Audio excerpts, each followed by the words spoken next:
I just received an unsolicited offer for my business that I can't ignore.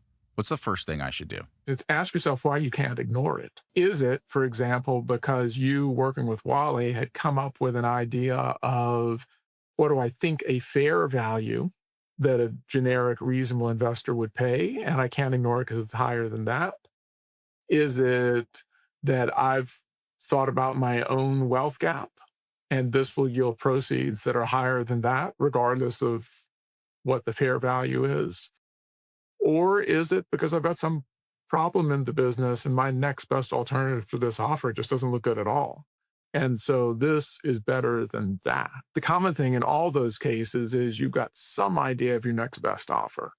Because I think an important thing to keep in mind for any business owner once you get to the point of sale is there is no broad based market for a business. Like you might say, there's a broad based market for Apple stock. You're looking for the match between your business and someone else who can really benefit by owning it.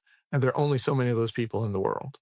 So your ability to negotiate with them is about knowing your next best alternative and when you should stay at the table and when you should walk away. But what if you haven't been doing that work with someone like Wally and you have no idea what your business is actually worth? Then now's the good time to go find out.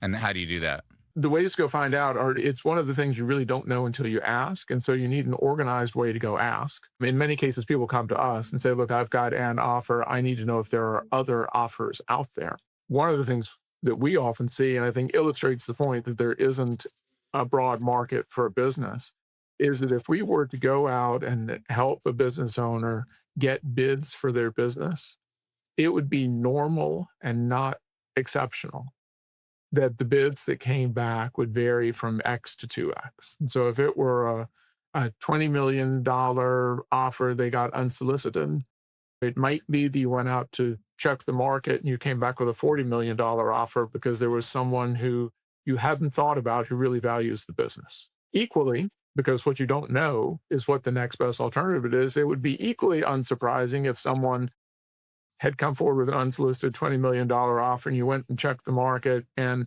the range of offers that came back was 20 at the high end to 18, 16, 15, and 10 at the low end. And the thing I think that business owners should be aware of is knowing whether you want the best available price in the market. And so your next best offer is the next best available price in the market. Or is your next best scenario just your personal goals? And so you're willing to negotiate against those.